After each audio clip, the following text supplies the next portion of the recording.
Okay, so my life lessons and stories video today is going to be on the health. I'm not saying I'm the healthiest person. I know I'm not.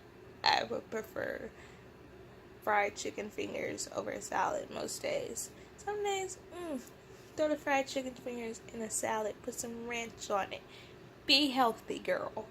Not healthy whatsoever. But I tell myself it's healthy, so I feel better about myself. But, no. I've been in and out the hospital, in and out the doctor's office the past 5 months. In July, I threw up blood.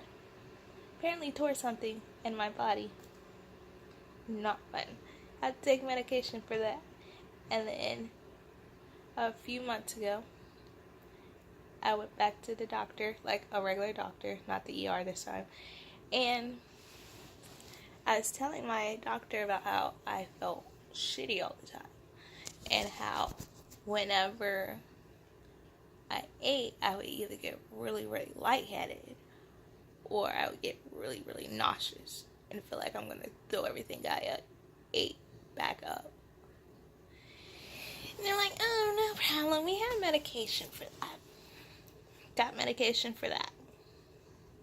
Didn't help whatsoever.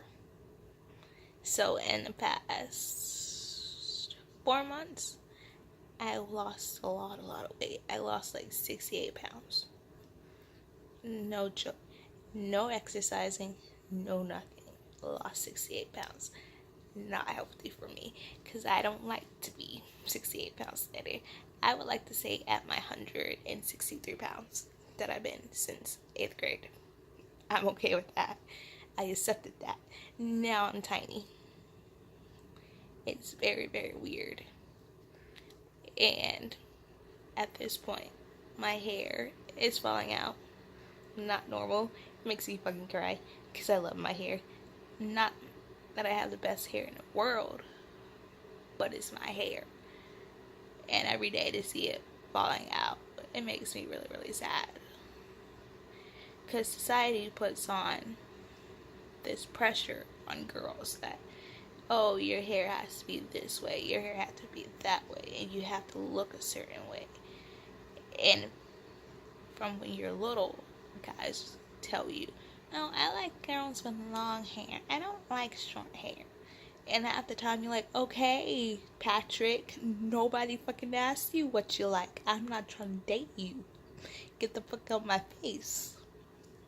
But still, it roots back to that. Not that I care what fucking Patrick thinks about me. It's just how I am. It's what I've grown to be used to. And I also don't really sleep anymore. I sleep like 6 hours a week. I'm always tired regardless. I can like do nothing all day. By 9 o'clock I'm tired. I can be in my bed just staring at the ceiling most nights. That's what I do, stare at the ceiling and the wall. Sometimes I'm like, don't want to see the blank ceilings no more. Don't want to deal with my thoughts. I'm going to watch some Hulu. I'm going to watch some Netflix and get some laughs in my life. No. And I ended up not falling asleep. And I don't know if all this is also connected to all the emotional things I've been through lately. Like, in May, the guy that like I was planning to spend the rest of my life with left, and that took a big toll on me because it was out of nowhere, and he basically told me I wasn't good enough anymore after like almost 2 years, and we made all these plans together, and we knew each other for like 7 years. Best friend in the world. Lost my best friend. And then when I lost him, I also lost another close friend. And come to find out that they were talking behind my back.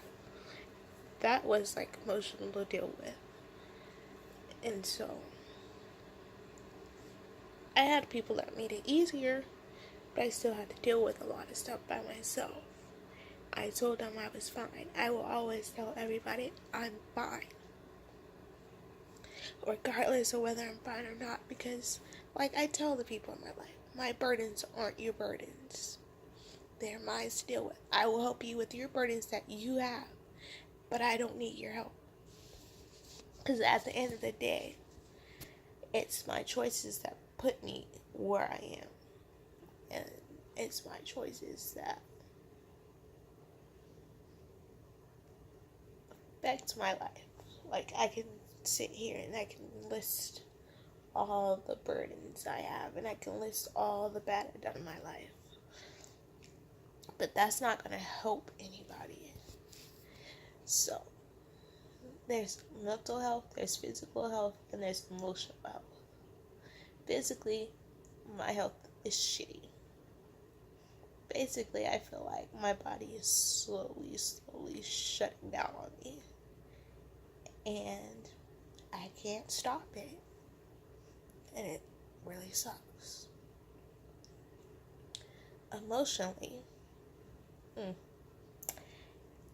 don't know how I am emotionally. I know I'm an emotional wreck. Mentally, I've been through so much shit that it's so easy for me to turn off my emotions when I have enough.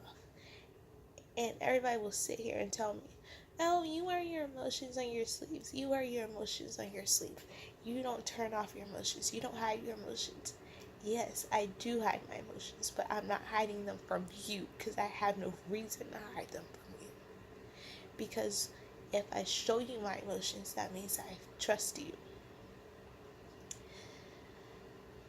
And mentally, I have not dealt with a lot of stuff that I should have dealt with when I was younger. I have not dealt with being raped in May. I have not dealt with being raped when I was younger. I have not dealt fully with all the bullying that I've been through in my life. And it's starting to take its toll on me, unfortunately. So, that being said, I'm going to figure out how to deal with this, because the people that I depend on can't always help me, and I have so many people depending on me to be okay, depending on me to do all this stuff, but I'm slowly breaking down, and I'm not going to tell you that I'm slowly breaking down because you're depending on me. Regardless of what happens, I will always take care of the people that I care about first. And that's also one thing I need to work on. I need to work on taking care of myself and my health first. Yes, it's important to take care of everybody that's in your life. Everybody you come in contact with, you're supposed to take care of them. That's fine, as long as you take care of yourself first. That's something I have come to realize in the past few years. And I've been saying this for the longest time. I'm going to start focusing on myself. But I never do. And me going in and out the doctor's office, in and out the hospital, in and out of everything, not sleeping, and constantly feeling the need to throw up all the food I literally just ate is not okay. And it's the fact that I was like, oh, I'm fine. I'm probably just got a cold. Probably just got a flu. Regardless of whether I had a cold or I started off as a fucking flu, I should have stopped and took care of it. But I didn't. Because that's just not how I am. But I need to learn how to slow down, breathe, and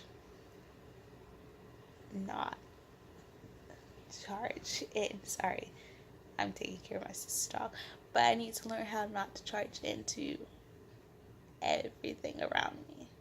Be like, ooh, that's purple. I want a little bit of purple in my life. I want a little bit of this in my life. A little bit of red, gold, orange, fuchsia, all of it. need to stop and be like, oh, there's red. I need to spend some time on red. After I spend some time on red, get everything I need to be done on the red spot, I can go to the orange spot. Do the same thing with the orange spot. After the orange spot, just go to all the fucking colors I want. And that is easier said than done when it comes to me.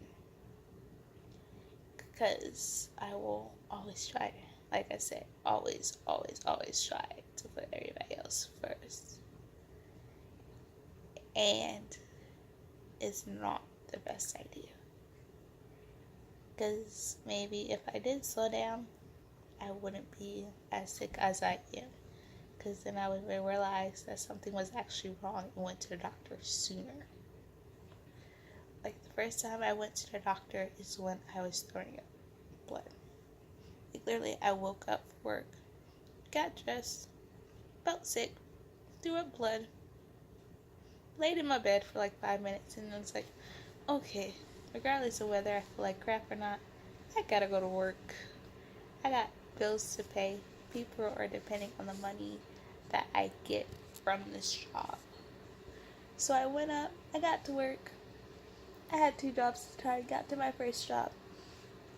Got sick at my first job in a bathroom stall. Washed my hands, washed out my mouth, went back to work. Sat down at lunchtime. Didn't eat nothing, just sipped on a soda. Sprite. Can't even drink soda that much anymore because it makes me feel icky. So now I mostly drink juices and water. But after I threw up blood, went to my second job, was like, oh yeah, I threw up blood today. That happened. And they told me I was not allowed to work. And I had to go home. I was like, oh, okay. Went home. Felt so sick I threw up. And fell asleep for 4 hours. Only reason I got up is because my body was like, oh, you can't sleep no more. I don't care if you don't feel good. And so, got up. My friend took me to the hospital. It's like, oh, you tore something. It's nothing major. But what's not major for you is not normal for me. Throwing up blood at like 3 o'clock in the morning. It's not okay with me. Maybe normal for you because you're a doctor. You see it in your life. Just tell her she ripped something. She'll go on with life. She'll be fine. No. Didn't like it. It didn't sit right with me. I took my medication that they gave me. Nasty medication. Very, very nasty medication. I think it did what it's supposed to do. Because it's medication. But all the 7 medications I am now, I feel like they're not working. But I also feel like I can't go to my doctor and be like, all these medications you gave me, not working, need something else. Okay, well, what's not working about it? Which one's not working? I don't know. You're making me take 7 at once. You tell me what's not working. You tell me what is making my body feel like it's shutting down. What's making my body feel worse than it was before. Because if you can't tell me that, then why am I coming to see you every other week? Why? Why am I constantly filling these prescriptions with money that I could use for something else that's important? Not saying prescriptions are important, but why am I spending money on something that I feel like is not helping me, that I feel like is making me 10 times worse than I already am? Now that is a true question. Why do doctors prescribe you something that they say, oh, this will work, when you turn around and tell them it doesn't work? They're like, oh, you just need a bigger dosage. No, I don't need a bigger dosage. I need something else that will actually work to solve the problem. not up my dosage, make me feel more shitty than I already feel. Not how I want to spend the rest of my life on medications that you're just going to be upping the dosage and they're just going to be like, it's working, just wait and see. I can see results already. You can see results. But I don't feel no fucking results. I feel worse than I did before. I feel more sick. So, what's going on? And how come it's been 7 months and you still can't tell me what's wrong with me? And I know it's not in my head. Like, so many people will tell you, oh, you're not sick. It's in your head. It's in your head. Oh, that's not real. You're just making it up. You can sit here and tell me I'm making it up. But I know what my body feels. And I know when something's not wrong. And you know when something's not wrong with me if I willingly go to the doctor. I don't do that. Don't like doctors, like I said before. I love the profession. Don't like the doctors. Don't like to be stuck with needles and have you constantly steal my blood.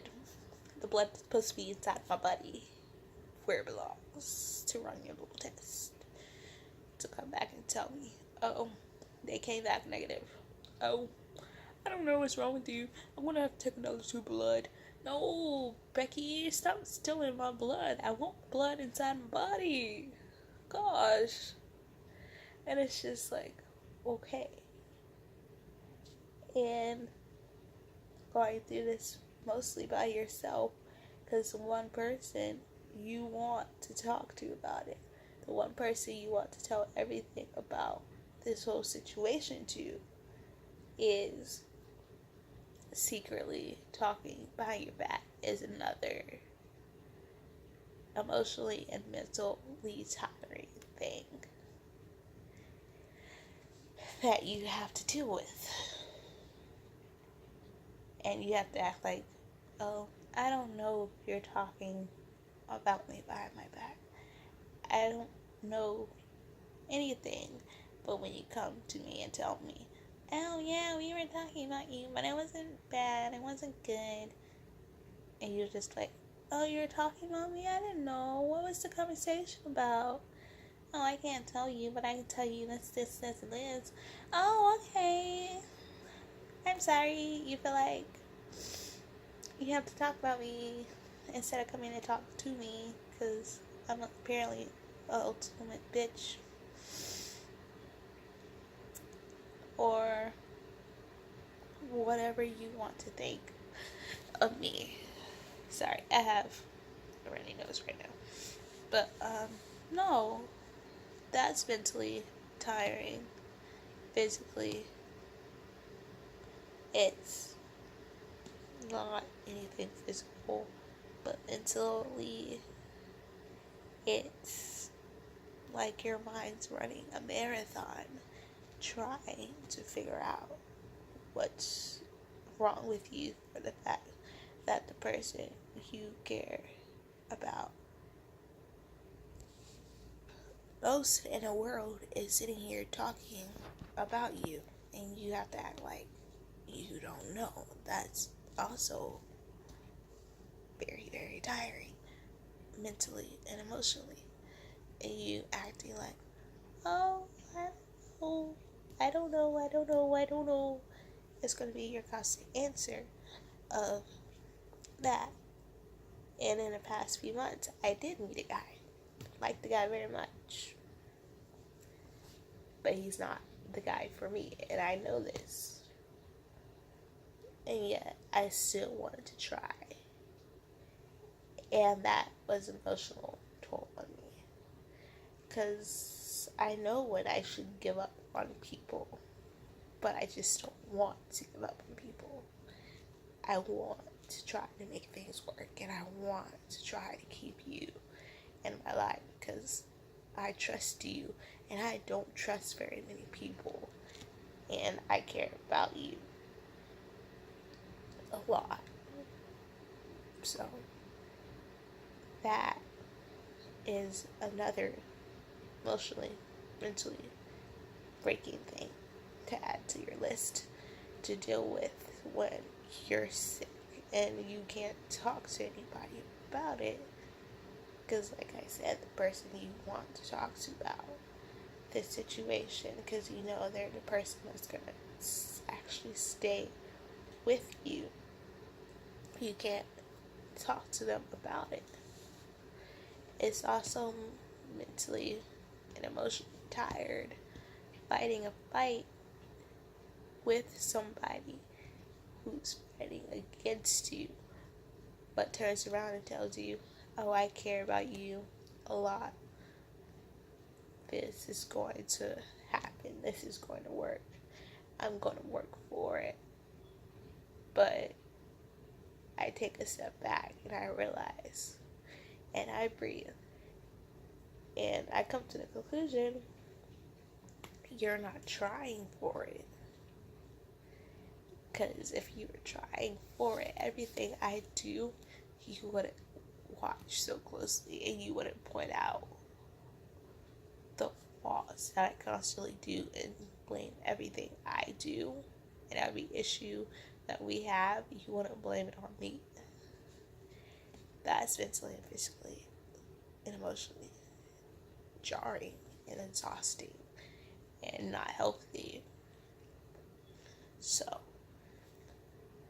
just because people in your life that you have, that you trust and you love and you want to keep in your life, they're not always meant to stay in your life for so long, for a certain amount of time. Yes, everybody you meet is a lesson, basically. I told this to one guy. He's like, oh, you make me feel like a science experiment. It's not like I'm saying you're a science experiment. I want to figure you out. I want to figure out if I can trust you, because mentally, physically, emotionally, I can't handle all this anymore. Like, literally, I don't want to go through this anymore. I don't want to have to deal with another emotional heartbreak, or I don't want to deal with another morning where I wake up and I fill up everything that I have in my water system, which is most times only water and lemonade, or some type of juice. I'm emotionally tired of fighting, physically tired of fighting, mentally tired of fighting, and at this point in my life, I shouldn't have to fight so hard for people to be in my life. I shouldn't have to fight so hard to feel okay and to feel normal. Not that there really isn't normal, but there's a sense of normal to me, just like there's a sense of normal to everybody in their life. Like, if something happens, oh, that's not normal to happen to me. Yeah, this is not normal to happen to me. But I guess my main point of this video is that you can fight all you want for people to stay in your life, but if they're mentally, physically, and emotionally hurting you, maybe they shouldn't be in your life. Yes, sometimes it's unintentional because it happens. It's life. What are you going to do about it? But suck it up and continue to deal with it. But also, some things in life that you go through, you don't have to go through. You shouldn't have to go through.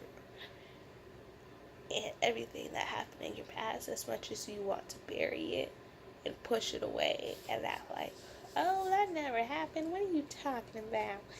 You got a funny imagination, buddy. Yeah, don't do that either, because later on in life, it's going to come back and it's going to haunt you, and you're going to sit here and try to figure out what is the root of all these issues that you have. Why are you the way you are? And physically, if you don't take care of your body, what are you going to have? Your body is like your main thing you need to take care of, because without a healthy body, you'll get sick. Yeah. And if you get sick enough, you're not going to be walking this earth anymore, as sad as that is to say. But it's the honest to God truth. So, mentally, take care of yourself. Physically, take care of yourself. Emotionally, take care of yourself. Separate yourself from the situations in your life that are making you feel like you can't do anything right. Separate yourself from the situations that make you exhausted after dealing with it for so long. And you don't have to stay where you feel like you're mentally exhausted, or physically exhausted, or emotionally exhausted, because at the end of the day, your health is important. At the end of the day, your health should be put above everybody else.